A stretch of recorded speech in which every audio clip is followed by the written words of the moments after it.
like to make sure that our drums are knocking. We want them to feel like they are blowing our speakers out, they're blowing our headphones out, and most importantly, they're blowing our eardrums out. So in this video, I will show you the 3 techniques that I use to make those drums sound like they're knocking, and then a secret 4th because you are watching till the end of the video. But before we get into the video, I have crafted a brand new guide for you, and it is completely free.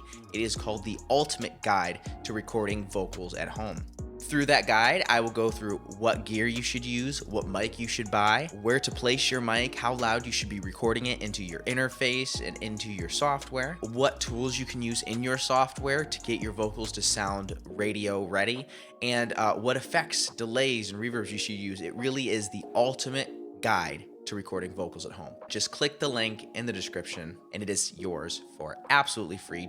And because honestly, I want to thank you for being here and watching this video. So go get your free guide and then come back to this video. And also don't forget to hit that little subscribe button and turn on the notification bell because I post videos every single Wednesday. Hi, I'm Andrew Barr with Producing in the Box, where I teach you how to make great sounding music using nothing else but a laptop. So let's get right into it. You know what the title of the video is? We are getting into how to make your drums knock. You want those drums smacking the speakers in your car, in your headphones, in your earbuds. You want your tracks to sound just the best. So there's a couple tricks that we can use to do this. And if you read the title, there's 3, but thank you for clicking on the video and thank you for watching till the end, because at the end I'm going to show you a 4th special secret sauce to make your drum mixes sound just that much better than everybody else's. And your drums are just going to start slapping and people are going to be like, oh my gosh, this is incredible. Because it is. Because you are incredible. So, first things first is EQ. But how do I get my EQ to make my drums sound better? I can start sweeping around frequencies and finding things. Well, here's the problem. EQ is kind of like a puzzle. You need to find how this puzzle piece is going to fit in with this puzzle piece and use the EQ to cut them to make them fit together. Drums will fight with your 808. That kick drum is going to fight with your 808. So first things first, I have all of my kicks, snares, rim shots, and the top loop is all going into a drum bus, and everything that I'm doing is going to be on this bus. We know we need to make some room, okay? So we know that 808 is just going to be fighting with it. So we're going to come over here, and we're going to carve out 80 hertz. And if you want to know what this low cut is, there's this special little secret sauce that if you cut things around 20 hertz, the human ear really can't hear below 20 hertz anyway. So if you can keep your speakers and your headphones from trying to replicate 20 hertz, you can't hear it anyway. You automatically left yourself more headroom in the speakers to make it sound louder and larger than life. So on every track pretty much, I will always cut about 20 hertz, sometimes up to 24 hertz. So now that we've made room here, 80 hertz, we're going to boost that on the drum side of things, which is right here. It's about 81.7, 80 hertz.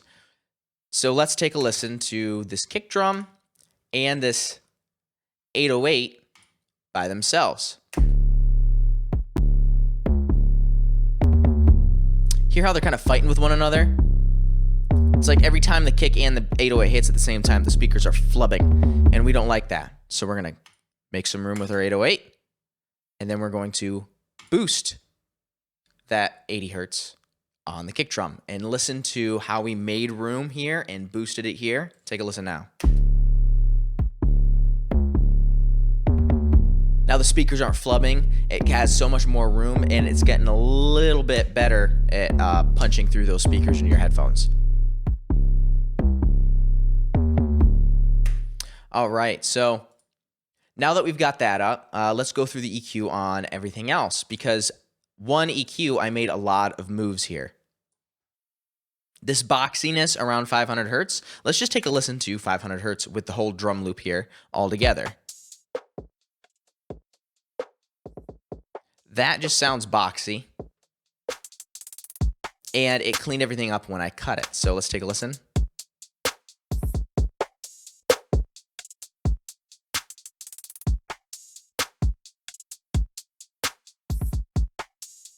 Oh yeah.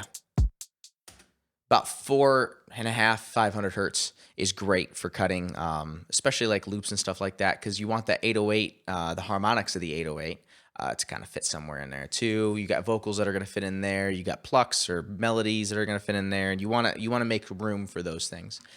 And then also I noticed that it was getting a little harsh over here around 4,000 hertz. Surprise, surprise, good old 4K.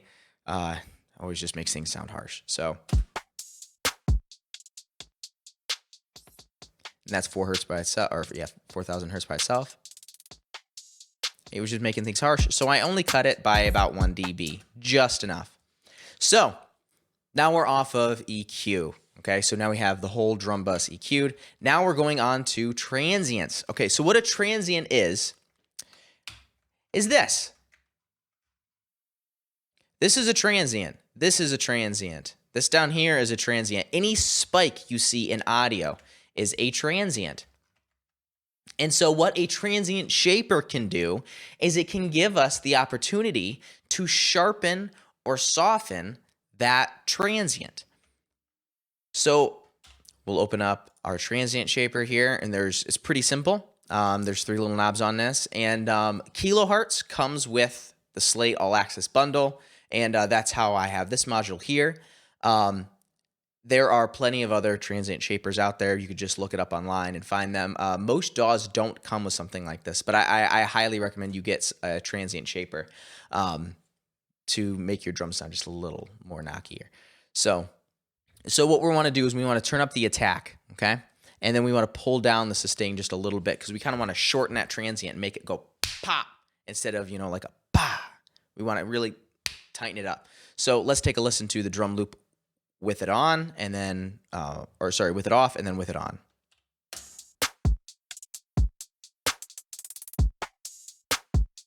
And then we're going to turn it on. Oh, yeah. And we could turn this attack knob all the way up or all the way down. Let me just show you what that sounds like. Yeah, it's way too much, but see how there's no attack to it at all?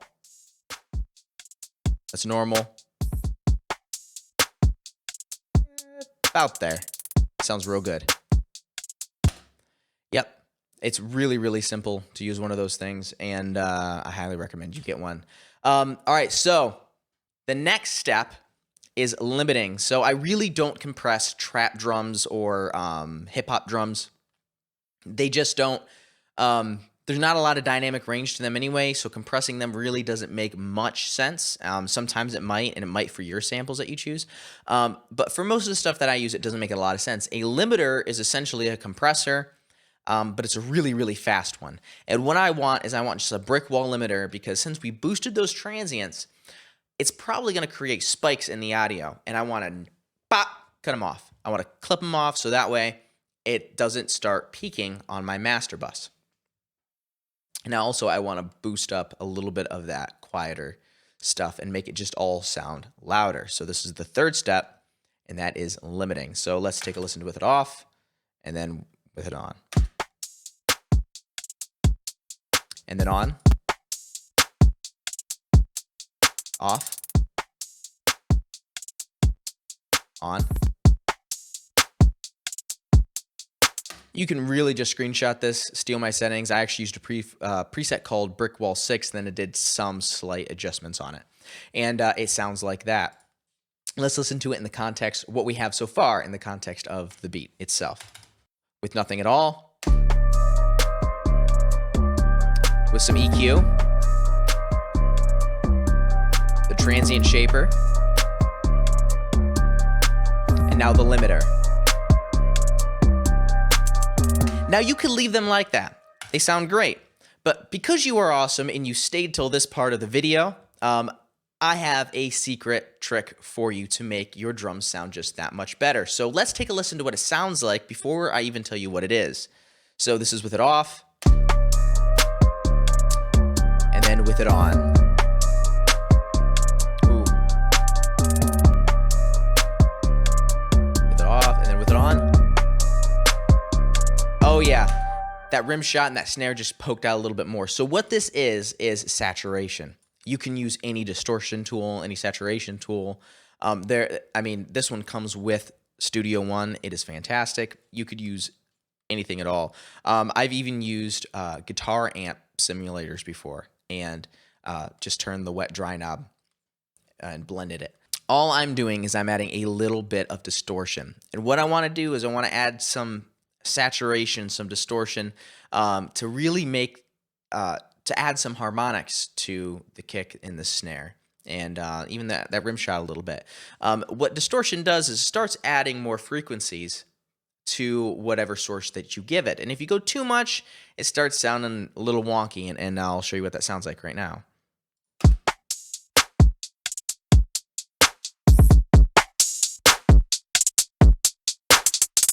Yeah, and it can start getting pretty harsh pretty quick.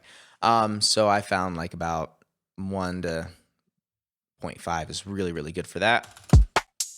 And then I turn the drive knob up just a little bit and then turn the output knob down just so that way it is level matched. Because anytime you add distortion, you're adding more harmonics, more frequencies.